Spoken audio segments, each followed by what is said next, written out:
வணக்கம் and welcome to அரசியல் பேட்டை. வணக்கம் வணக்கம் சார். சோனியா. சார், நேற்று தான் நம்ம தாவேக்கா பற்றி பேசியிருந்தோம். இந்த ஆதவர்ஜுனா பண்ணிக்கக்கூடிய வேலைகள்லாம் இன்னைக்கு சூப்பர் ஸ்டார் ரஜினிகாந்தை அப்படி பேசுனதால அவர் மன்னிப்பு கேட்டார். பட் அதுலேயும் ஒரு பெருமையான ஒரு டோனில் தான் அவர் மன்னிப்பு கேட்குறத பார்க்க முடியும். கூடுதலாக அவர் இன்னொன்று சொல்லியிருக்காரு. பிஜேபி கூட நாங்கள் கூட்டணின்னு சொல்கிறீங்களே, பிஜேபி எங்களுக்கு அந்த ஆஃபர் கொடுத்தாங்க. 2.5 வருஷம் சிஎம்மாக இருந்துக்கோங்க, 90 தொகுதிகள் எடுத்துக்கோங்கன்னு கொடுத்துட்டாங்க. பட் நாங்கள் எடப்பாடின்னு பேரை மட்டும் தான் அவர் சொல்லலை, அந்த அளவுக்கு நாங்கள் போய் அவங்களுக்கு அடிமை ஆகிடக்கூடாது அப்படின்ட்டு நாங்கள் போகல அப்படின்ட்டு பேசியிருக்காரு. ஆக்சுவலி இந்த கூட்டணி பற்றி பேசுறது, இந்த மாதிரி தொகுதிகள் பேசுறதுன்னா சபை நாகரிகம் கருதி அதெல்லாம் யாருமே பெருசாக ஓப்பனாக வெளியில் சொல்ல மாட்டாங்க. ஏன்னா அது ஒரு கட்சிக்கும் இன்னொரு கட்சிக்கும் இடையில இருக்கக்கூடிய புரிதல் அப்படின்ற மாதிரி இருக்கும். அந்த மாதிரி புரிதல் சுத்தமாக இல்லாதவங்களா தான் தாவக்கக்காரங்க இருக்காங்க. அதையும் பொது வழியில் இந்த அளவுக்கு பகிரங்கமாக சொல்றது, இப்போ காங்கிரஸும் திமுகவும் கூட்டணி வச்சது கூட எங்களால தான் அப்படின்ட்டு அவங்க பேசிக்கிறது, இது எல்லாத்தையும் பார்த்துட்டு தான் இருக்கும். யார் தான் சார் இந்த ஆதவர்ஜுனா? ஏன் இப்படி கொஞ்சம் கூட ஐக்கியம் இல்லாத மாதிரி பேசிட்டு இருக்காருன்ட்டு? அவர் தெளிவாக தான் பேசுகிறாரு.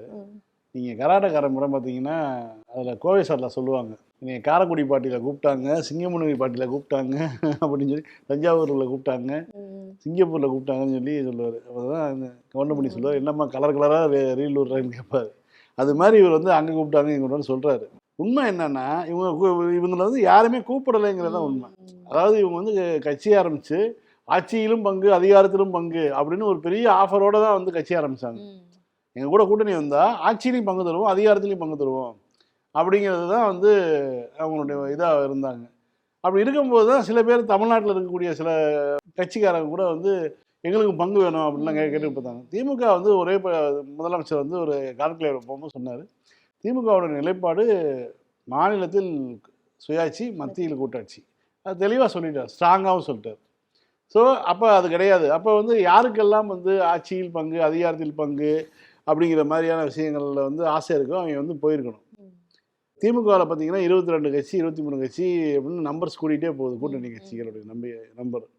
அதிமுகன்னு பார்த்தீங்கன்னா பாஜக, அதிமுக, புரட்சி பாரதம், இந்த மாதிரி ஒரு டிடி விஜயனுடைய கட்சி, இதெல்லாம் சேர்ந்து ஒரு கட்சிகளாக இருக்காங்க. இப்போ அவங்க என்ன நினைக்கிறாங்க, அதிமுக எதிர்கட்சியாக இருக்குது, பாஜகவுடைய துணை கொண்டு நம்ம ஜெயிச்சிடலாம் அப்படிங்கிற ஒரு நம்பிக்கையோட ஒரு கூட்டணி அமைச்சிருக்காங்க.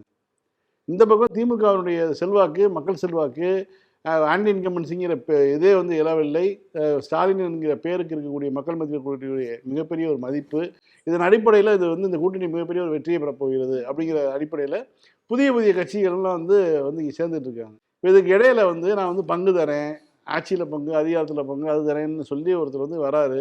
அவருக்கு ஊடகங்கள் முழுக்க முழுக்க சப்போர்ட் பண்ணுது. அவர் வீட்டை விட்டு வெளியில் வந்தாலே லைவ் போடுறாங்க, அவர் வீட்டை விட்டு எங்கே போனாலும் யார் வீட்டுக்கு போனாலும் லைவ் போடுறாங்க, எல்லாமே பண்ணுறாங்க. பண்ணாலும் கூட யாருமே வரலைங்கிறதான் உண்மை. அப்போ என்ன சொல்லணும் அப்படின்னா, பில்டப்பை ஏற்றணும். இன்னொரு பக்கம் பார்த்தீங்கன்னா அந்த கட்சியை சேர்ந்த நிர்மல்குமார், அவர் என்ன சொல்கிறாரு, சிடிஆர் நிர்மல்குமார், நாங்கள் யார்கிட்டையும் பேச கிடையாது, நாங்கள் இதாக தான் இருக்கோம், தனியாக இருக்கோம், நாங்கள் யாருடனும் எந்த பேச்சுவார்த்தையும் நடத்தி கொள்ளவில்லை அப்படின்னு அவர் சொல்கிறாரு. இப்போ அதே கட்சியில் தேர்தல் பரப்புரை பொதுச் செயலாளராக இருக்கக்கூடிய ஆதவர்ஜுனா என்ன சொல்கிறாரு, அடுத்த நாள் ஒரு 16ஆம் தேதி இதை சொல்கிறாரு நிர்மல்குமார். 17ஆம் தேதி இவர் என்ன சொல்கிறாரு, 90 சீட்டு தரஞ்சுனாங்க அதிமுக 2.5 ஆண்டுகள் முதலமைச்சராக இருந்து சொன்னாங்க. அது என்ன சார் கணக்கு? முதலமைச்சர் பாதி வருஷம் 5ல் பாதி அப்படிலாம் பண்ணுவாங்களா சார்? அதுக்கு முன்னாடி சில மாநிலங்களை முயற்சி பண்ணாங்க, அது நாசமாக தான் போயிருக்குன்னு வச்சுக்கோங்களேன். இது இவர் சொல்கிறார், இந்த மாதிரி ஆஃபர்லாம் எங்களுக்கு கொடுத்தாங்க அதிமுக. எடப்பாடியை பார்த்து ஆஃபர் கொடுக்குற மாதிரி தெரியுதா? எடப்பாடி இன்னும் எப்படி பாஜக உபதி அடிக்க போறாரு மட்டும் பார்த்துட்டே இருங்களேன். அவர் தேர்தலில் இந்த தடவை அவர் மனசு விட்டாரு, அவருக்கு தெரியும். ஆனால் பாஜக அவருடைய வற்புறுத்தலால் இந்த தேர்தலை அவர் சந்திக்கிறாரு. அது என்ன ரிசல்ட் வரணும் அவருக்கு தெரியும். அதனால் அவர் அவரை காப்பாற்றிக்கொள்ள, அவருடைய தொகுதிகளை காப்பாற்றிக்கொள்ள, அவருக்கு இந்த எதிர்கட்சி தலைவருங்கிற பதவியாவது கிடைக்கணுமேங்கிறதுக்கான ஒரு இதில் வேலை செய்வார். அவ்வளோதானே தவிர மற்றபடி அவர் மனசு விட்டார். என்னைக்கு தேமுதிக வங்கி வந்துச்சோ, என்னைக்கு திமுக கூட்டணியிலேருந்து ஒரு கட்சியை கூட பிரிக்க முடியலையோ, அந்த சூழலில் அப்படியே இருக்குதோ, அப்படி இருக்கும்போது திமுக கூட்டணியில் புதிய புதிய கட்சிகள் சேரும் பொழுது அவருக்கு எப்படி இருக்கும்? மக்கள் மத்தியில் நீ என்னத்தை போய் சொன்னாலும் செல்ஃப் எடுக்க மாட்டேங்குது. இப்படியான ஒரு சூழலில் எடப்பாடி பழனிசாமி மனசு விட்டார். இப்போ மனசு விட்டவர் என்ன பண்ணணும், அவர் பேச்சுவார்த்தை நடத்திருக்கணும்ல. அவரு நாங்கள் பேசலைன்ட்டார். அதிமுக தரப்பில் நாங்கள் பேச்சுவார்த்தையும் நடத்தலைன்னு சொல்லி எடப்பாடி பழனிசாமியிலேருந்து அதனுடைய கடைக்கோடி தலைவர்கள் வரைக்கும் சொல்லிட்டாங்க. இந்த பக்கம் தாவேக்கால பார்த்தீங்கன்னா குழப்பமான ஒரு ஸ்டேட்மெண்ட்டாக வருது. ஒருத்தர் என்ன சொல்கிறாரு, நாங்கள் பேச்சுவார்த்தைலாம் நடத்த கிடையாது, நாங்கள் யாரோட கூட்டணி கிடையாது, நாங்கள் தனித்து களம் காண்போம்ங்கிறாரு. அதே கட்சியில் தேர்தல் பரப்புரை பொதுச்செயலாளர் கூடிய ஒருத்தர் என்ன சொல்கிறாரு, நாங்கள் பேசுகிறோம், பேசி வந்து எங்களுக்கு பல ஆஃபர்லாம் வந்துச்சு, நாங்கள் வேணான்னு விட்டு வந்துட்டோம், எங்களுக்கு அதெல்லாம் தேவையில்லைன்னு விட்டு வந்துட்டோம், சீச்சி இந்த பழம் புளிக்கும்னு சொல்லிட்டோம் அப்படிங்கிற மாதிரி வந்து அவர் பேசிகிட்டு இருக்காரு. அப்போ ஆக மொத்தம் வந்து ஒரு குழப்பம் தான் அங்கே மிஞ்சி இருக்கு. ஏன்னா முதல் முறையாக வந்து தேர்தலை சந்திக்கிறாங்க. அவங்களுக்கு வந்து எதையுமே வந்து எப்படி முடிவெடுக்கிறதுன்னு தெரியல. ஒன்றும் இல்லைங்க, ஒரு 41 பேர் இறந்து போயிருக்காங்க, சிபிஐக்கு விசாரணைக்கு போயிருக்காரு. வெளியில் வரும்போது தேர்தல் தேதி அறிவிச்சாதான் சொல்கிறாங்க. உடனே வந்து அங்கேருந்தே ஒரு பிரச்சாரத்தை ஆரம்பிச்சிட்டாரு அப்படின்னு சொல்லி ஆதவர்ஜுனா பேசுகிறாரு. நீங்கள் எதுக்கு போயிருக்கீங்க? ஒரு மரண விசாரணைக்கு போயிருக்கீங்க. 41 பேர் செத்து போயிட்டாங்கன்னு சொல்லி ஒரு விசாரணைக்கு போயிருக்கீங்க. நேற்று அமைச்சர் செந்தில் பாலாஜி போயிருந்தார், முன்னாள் அமைச்சர். அவர் கரூரில் வந்து அவர் அங்கே இருந்தார், சட்டமன்ற உறுப்பினர். அவர் உடனடியாக களத்துக்கு போயிட்டார், மருத்துவமனைக்கு போனார். அவருடைய உதவிகள் தண்ணி பாட்டில் எல்லாமே கொடுத்து உதவி பண்ணாங்க. இதுக்கெல்லாம் வந்து சம்மன் போட்டு வர சொல்லியிருந்தாங்க. போய் அவர் வந்து என்ன நடந்ததுன்னு சொல்கிறாரு. மதியம் வர வேண்டியவர் சாயந்தரம் வந்தார்.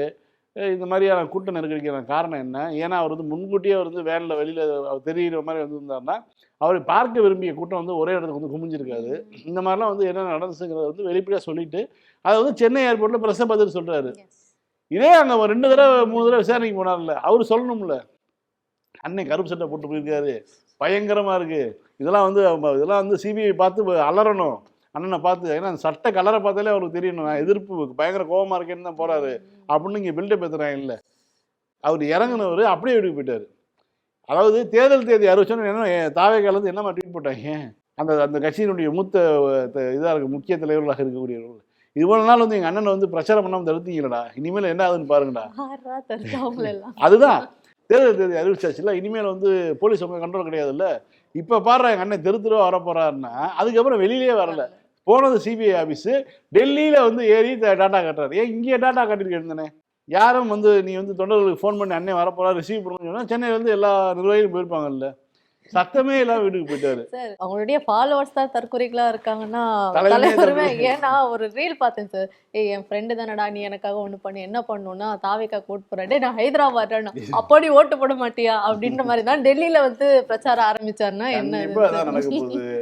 அதாவது வந்து இப்பயே வந்து எல்லாம் என்ன பண்ணிட்டு இருக்காங்க, எப்படி ஓட்டு போடுறது. மணிப்பூரில் வந்து பக்கத்தில் மணிப்பூர் பக்கத்தில் அருணாச்சல பிரதேசம் நினைக்கிறேன், தமிழ்நாட்டிலேருந்து போய் சிப்ஸ் கடை போட்டிருக்காங்களா, அங்கே 10 ஓட்டு இருக்கான். இவங்க வந்து வர முடியாதான். தமிழ்நாட்டுக்கு எப்படி தபால் ஓட்டு போடுறது அப்படின்னா அந்த இன்லாண்ட் லெட்டரில் உங்கள் வாக்குச்சாவடி இதெல்லாம் எழுதி அந்த வாக்குச்சாவடிக்கு போஸ்ட் பண்ணியிருக்கேன்னு சொல்லி பேசிகிட்டு இருக்காங்க. அதை அவங்க சீரியஸாக ஓகே எங்கள் இதில் வந்து வேலைக்கு வந்திருக்க ஒரு 10 பேர் இருக்காங்க, எங்கள் ஃபேமிலி ஓட்டு ஒரு 6 ஓட்டு இருக்குது, 16 ஓட்டி நாங்கள் வந்து இன்லாண்ட் லெட்டரில் எழுதி நாங்கள் வந்து அதை எங்கள் பூத்துக்கு அனுப்பிடுறோம்னு சொல்லி பேசிகிட்டு இருக்காங்க. இந்த மாதிரி தான் வந்து அந்த அந்த கும்பலே இருக்குது. ஸோ அதை வந்து பார்த்து ரசித்து வேடிக்கை பார்க்கக்கூடிய தேர்தலாக இந்த தேர்தல் இருக்குதுன்னு தான் சொல்ல முடியும். இவங்க வந்து இந்த மாதிரி ஒரு குழப்பத்தை வந்து உருவாக்குறதுல, லைம்லைட்டில் வர்றதில்ல, அப்படிங்கிறத பில்டப் ஏற்றுக்கிறது. ஒரு பக்கம் எங்களுக்கு ஒரு ஆஃபர் இருக்குன்னு சொல்கிறது, இன்னொரு பக்கம் வந்து என்னடா பாஜக கூட அவங்க பேசுகிறாங்க, அதிமுக கூட பேசுகிறாங்க அப்படின்னு சொன்னால் மக்கள் மத்தியில் செல்வாக்கு சரிஞ்சிடும். ஏற்கனவே வந்து விவகாரத்துலேயும் செல்வாக்கு மிகப்பெரிய அளவில் டவுன் ஆயிடுச்சுன்னு சொல்லி இது ஊடகங்களுடைய கணிப்புகள்லாம் வருது, கருத்து கணிப்புகள் வருது. அப்படி இருக்கக்கூடிய சூழலில் இப்போ பாஜக கூடயும் போயிட்டோம்னா மொத்தத்துக்கு முடிஞ்சு போயிடுவோம்னு சொல்லி அதை வந்து ஒரு பக்கம் வந்து பூசி முழுகிறாங்க. இன்னொரு பக்கம் பார்த்தீங்கன்னா வந்து அப்போ நமக்கு யாருமே வரலன்னு சொன்னால் நமக்கு வந்து மதிப்பு குறைஞ்சிருப்பேன்னு சொல்லி அதே டீம்லேருந்து இன்னொரு ஆளை விட்டு 90 சீட்டு முதலமைச்சர் பதவி அப்படிங்கிற அளவுக்குலாம் பேசுகிறாங்க. அதாவது முதலமைச்சர் பதவிக்காக சசிகலாவே வந்து யாருன்னு கேட்டவர் எடப்பாடி பழனிசாமி. அவர் கொடுப்பாரா 2.5 வருஷம்? இவங்க சொல்லுவாங்களா, நம்ம கேட்கணுமா? சார் அதே மாதிரி அதிமுகவுக்கும் அவங்க கூட்டணி கட்சிகள் இப்போ எல்லாரும் வந்து சென்னையில் வந்து எங்களுக்கு சீட்டே வேணாம், தொகுதியே வந்து ஒதுக்காதீங்க அப்படின்ற மாதிரி அலறாங்க அப்படின்ட்டு. ஏன்னா திமுக கூட்டணியும் ரொம்ப ஸ்ட்ராங்காக இருக்குது அப்படின்றதால சென்னை தொகுதிகள் மட்டும் எங்களுக்கு வேணான்ட்டு பாமக உட்பட சில கட்சிகள் வந்து சொல்லியிருக்காங்க. ஆனால் பாஜக வந்து சில முக்கிய தொகுதிகள் வந்து கேட்டிருக்காங்க, மயிலாப்பூர், வேளச்சேரி அப்படின்ற மாதிரி. ஆனால் பாஜகவுக்கு வந்து வெறும் துறைமுகத்தையும் வில்லிவாக்கத்தையும் மட்டும்தான் அதிமுக வந்து ஒதுக்கியிருக்கு அப்படின்ற மாதிரி சொல்கிறாங்க. இவ்வளோ அலறாங்கல்ல, இவ்வளோ பயம் இருக்குல்ல, அப்புறமும் வந்து எதுக்கு அந்த அதிமுக கூட என்டிஏ கூட்டணி அப்படின்ற மாதிரி. பாஜக இன்னொரு விஷயம் பாருங்க, நீங்கள் கேட்காட்டினாலும் கடந்த நாடாளுமன்ற தேர்தலில் பாஜக அதிமுக பிரிஞ்சிருந்தாங்க. சென்னை, திருவள்ளூர் உள்ளிட்ட செங்கல்பட்டு, காஞ்சிபுரம் உள்ளிட்ட மாவட்டங்களில் இருக்கக்கூடிய நாடாளுமன்ற தேர்தலில் தொகுதிகளில் அது சட்டமன்ற தொகுதியில் மாற்றி பார்த்தோம்னா பாஜக பெரும்பாலான இடங்களில் 2வது இடம். அதிமுகவுடைய செல்வாக்கு வீழ்ச்சி அடைஞ்சிது. ஆனாலும் கூட இந்த 2 ஆண்டுகளில் ஏன் வந்து என்ன ஒரு மாற்றம் வந்தது? அப்போ அவங்க வந்து ஒரு கெமிஸ்ட்ரியை ஒர்க் அவுட் பண்ணி பார்க்குறாங்க. பாஜக அதிமுக சேர்ந்திருந்தா என்ன நிலைமை, ஓகே. பிரிஞ்சிருந்தா என்ன நிலைமை. அப்போ பாஜக தனியாக நிற்கும் போது அதிமுக 3ஆம் இடம் போயிடுது. சென்னை, திருவள்ளூர் போன்ற மாவட்டங்களில் நாடாளுமன்ற தொகுதியை வந்து இருக்கக்கூடிய சட்டமன்ற தொகுதிகளில் தனித்தனியாக பிரித்து எடுத்தோம்னா சட்டமன்ற தொகுதிகளில் அதிமுக 3ஆம் இடத்துக்கு போயிடுச்சு. ஆனாலும் கூட இப்போ கூட்டணி, இப்போ அதிமுக அதே அதிமுக கூட்டணி இருக்காங்க பார்த்தீங்களா, அப்போ வந்து தோல்வி நிச்சயங்கிறது வந்து பாஜக உணர்ந்துக்கிறாங்க. ஆனால் சில தொகுதியை மட்டும் கேட்கறது, குறிப்பாக வந்து மயிலாப்பூர் கேட்கறது, டி நகர் கேட்கறது, இதெல்லாம் வந்து எப்படின்னா அவங்களுக்கு உயர் சாதியினர் வாக்குகள் எங்கே இருக்கோ, பாஜக ஆதரவாளர் வாக்குகள் இருக்கு இல்லையா, அதை வந்து குறிவைத்து கேட்கறது அப்படிங்கிற மாதிரியான விஷயமா இருக்குது.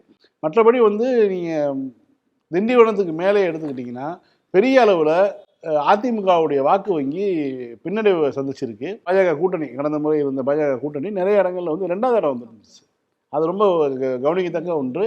அப்போ அதிமுகவுடைய வாக்குகளை கூட்டணியாக இருந்து பாஜக விழுங்கி கொண்டிருக்கிறது. அதில் இருக்கக்கூடிய சுயமரியாதை உள்ள வாக்குகள் வந்து திமுக நோக்கி திரும்பி இருக்குது அப்படிங்கிறதான் வந்து ஒரு கணக்காக பார்க்க முடியும். சார், தேர்தல் தேதி வந்து அனௌன்ஸ் பண்ணியாச்சு. ஸோ அனௌன்ஸ் பண்ண பிறகு அங்கங்கே பறக்கும் படைகள் வந்து கார் செக் பண்ணது, இந்த மாதிரி விஷயங்கள்லாம் பார்க்க முடியுது.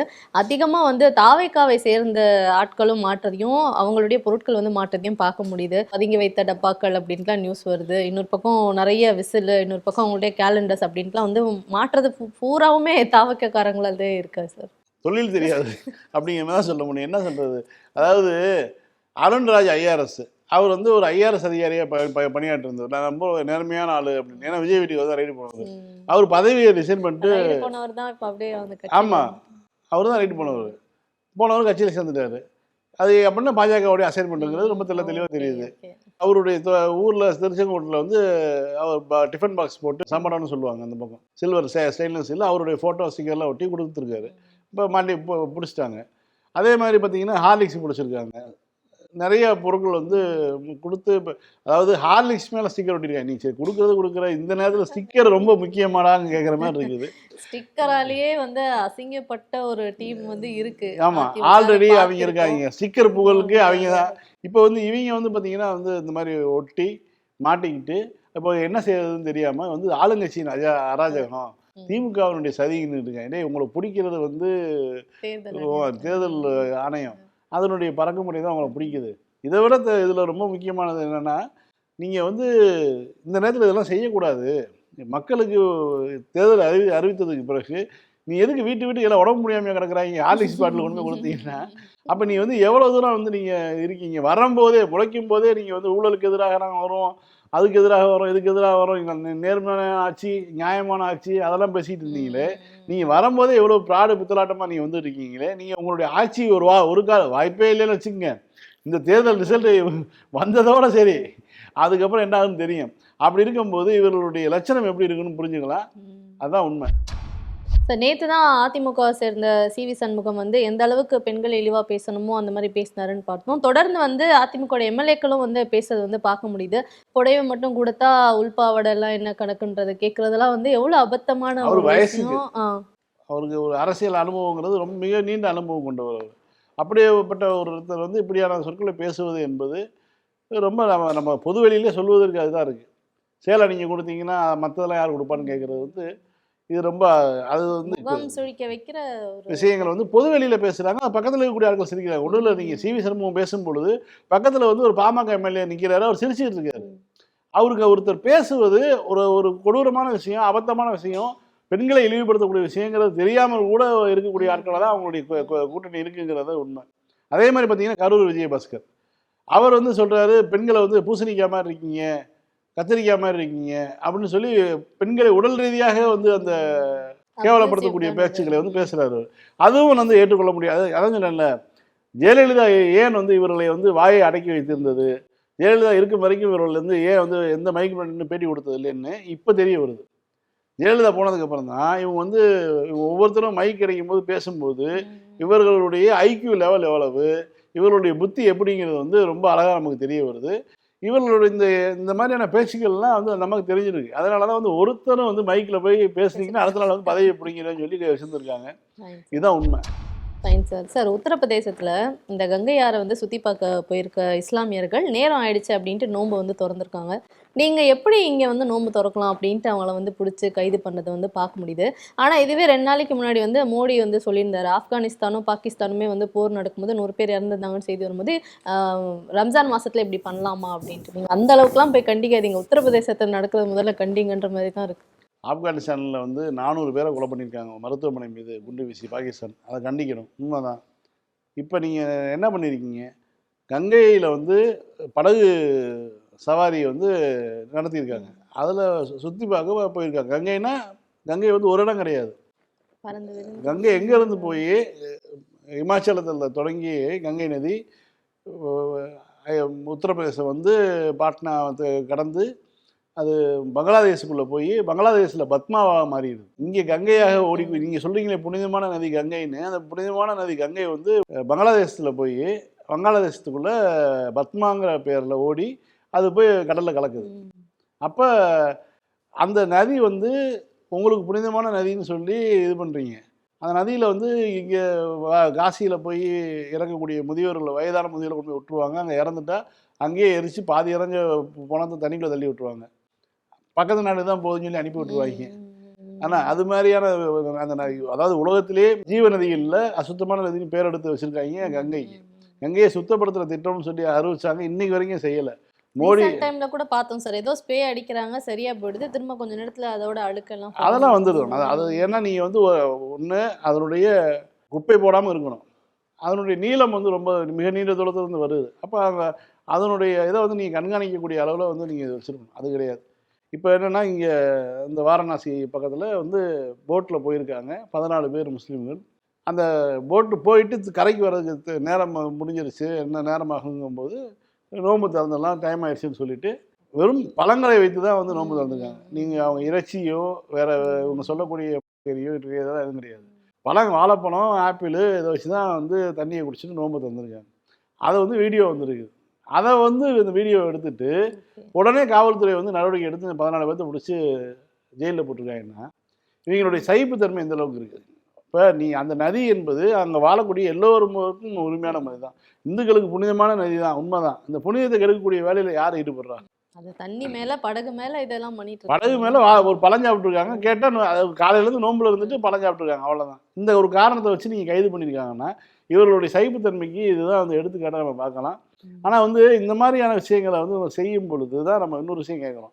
நீங்கள் பிரம்மபுத்திராவாக இருக்கட்டும், கங்கையாக இருக்கட்டும், எல்லாமே இப்போ வங்காளதேசத்துக்கு தான் போகுது. இங்கேருந்து தானே அங்கே போகுது. உங்களுக்கு பிடிக்காத மற்றொரு நாடு இல்லையா அது? அங்கேயும் வந்து 80 விழுக்காடுக்கு மேலே வந்து இஸ்லாமியர் தான் இருக்காங்க. நீங்கள் வந்து உங்களுக்கு பிடிக்காத நாட்டுக்கு போகிற தண்ணியை தடுத்து நிப்பாட்டலாம்ல? ஏன்னா நிப்பாட்டினா இங்கே வட இந்தியாவே வந்து மூழ்கடிச்சு போகும், அந்த அளவுக்கு தண்ணி போயிட்டுருக்குங்க. அப்போ வந்து இவர்களுடைய நோக்கம் வந்து இந்த மாதிரி மதத்துக்கு எதிராக ஒரு வாய்ப்பு கிடைச்சால் உடனே வழக்கு போட்டு இது பண்ணுறது, இதுதான் விஷயம். இதுக்கு வந்து இன்னொரு பக்கம் பார்த்தீங்கன்னா முதலை கண்ணீர் வடிக்கிறார் ஆப்கானிஸ்தானத்தை பார்த்து. பாகிஸ்தானை கண்டிக்கணுங்கிற நோக்கத்தோட ஆப்கானிஸ்தானுக்கு ஆதரவாக பேசிகிட்டு இருக்காரு. சார், முதலமைச்சர் அவர்கள் பதவி ஏற்றுட்ட பிறகு அவர் சொன்ன ஒரு விஷயம் என்னன்னா, எனக்கு ஓட்டு போட்டவங்களுக்காக மட்டும் நான் உழைக்க போகிறது கிடையாது, எனக்காக போடாதவங்களுக்கும் சேர்த்து தான் நான் உழைக்க போகிறேன் அப்படின்ட்டு வந்து சொல்கிறாரு. அவர் சொன்னதுக்கான அந்த பலனையோ அதுக்கான அந்த ரிஃப்ளெக்ஷனையும் வந்து நம்ம ஒவ்வொரு நாளும் பார்த்துட்டு தான் இருக்கோம். அதில் ரொம்ப நெகிழ வச்சது வந்து ரீசெண்டாக ஒரு ஆட்டோவில் ஒரு நபர் வந்து உட்காந்து வீடியோ வந்து போட்டிருப்பாரு. அது பயங்கர எமோஷ்னலான ஒரு வீடியோவாக தான் நிறைய பேருக்கு வந்து கன்வே ஆயிருக்கும். இதை பற்றி பேசி நிகழ்ச்சியை வந்து நிறைவு பண்ணலாம் சார். கண்டிப்பாக சுமையா, அந்த வீடியோ நம்ம ஒளிபரப்பே ஆகணும்.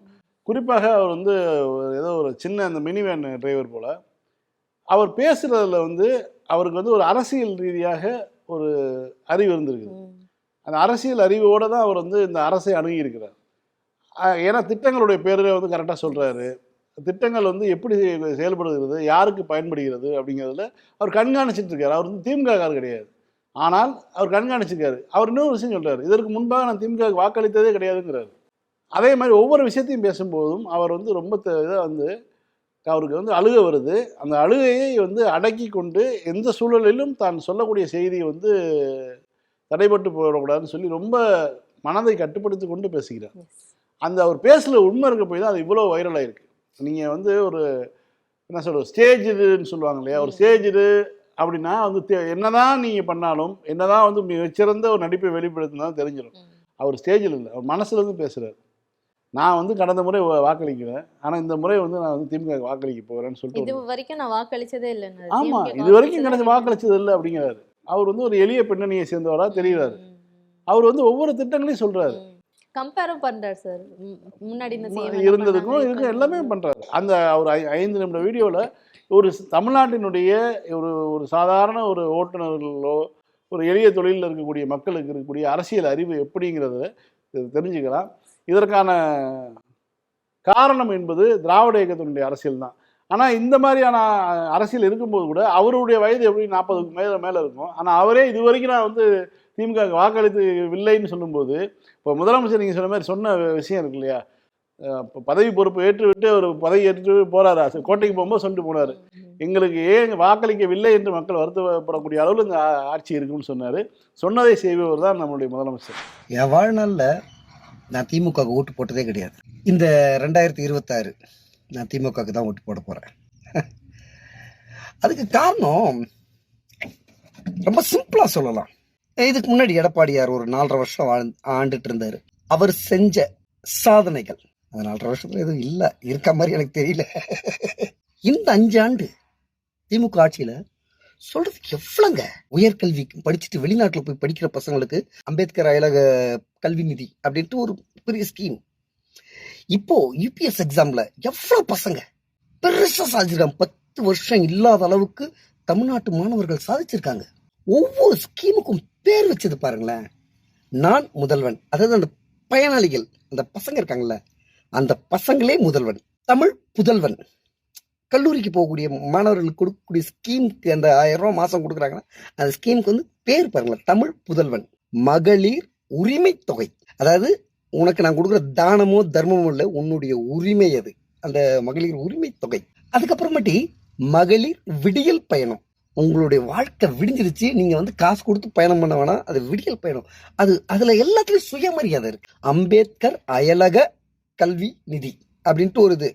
அதையும் பாருங்க, அம்பேத்கர் வந்து குறிப்பிடுறாங்கன்னா, அம்பேத்கர் வெளிநாடு போய் படிக்கிறதுக்கு எவ்வளவு போராடி போய் படிச்சாருன்றது நம்ம எல்லாருக்கும் தெரியும். அவர் பேர் வச்சிருக்காங்க. வெளிநாட்டுக்கு போய் நீ படி ஈஸியா, அவர் ரொம்ப போராடிட்டாரு போய் படிக்கிறதுக்கு, நீ ஈஸியா போய் படி அப்படின்ட்டு வச்சிருக்காங்க. அதுக்கப்புறமாட்டி இப்படி அடிக்கிட்டே போலாம். எவ்வளவு ஸ்கீம் சத்தியமா இன்னும் 100 வருஷத்துக்கு இந்த ஸ்கீம்ல ஒரு ஸ்கீமை கேன்சல் பண்ணணும்னு நினைச்சா முடியாது. தமிழ்நாட்டில் பெரிய போராட்டமே இருக்கும். அன்னைக்கு வர முத்துவேல் கருணாநிதி ஸ்டாலின் தான் முதல்வர். இது அண்ணா சொன்ன வார்த்தை. நான் கொண்டு வந்த திட்டங்களை யாராவது தகர்க்கணும்னு நினைக்கும் போது தமிழ்நாட்டில் பெரிய போராட்டமே நடக்கும் அப்படின்னு சொன்னாரு. அப்படி தகர்த்துட்டீங்கன்னா, தகர்க்கிற வரை அண்ணாதுரை தான் சிஎம் பண்ணாரு. அதே தான் நான் சொல்றேன். MK ஸ்டாலின் வந்து கொண்டு வந்திருக்க திட்டங்கள் வந்து அவ்வளோ திட்டங்கள், இதுல ஒன்ன தகர்க்கணும் அப்படின்னு நினைச்சு கையெழுத்து போடும்போது பயம் வரும் பாருங்க. பயம் வரும் வந்துதான் ஆகும். ஏன்னா ஒரு ஸ்கீமை கேன்சல் பண்ணாலும் தமிழ்நாட்டில் புரட்சி வெடிக்கும், பெரிய புரட்சி வெடிக்கும்.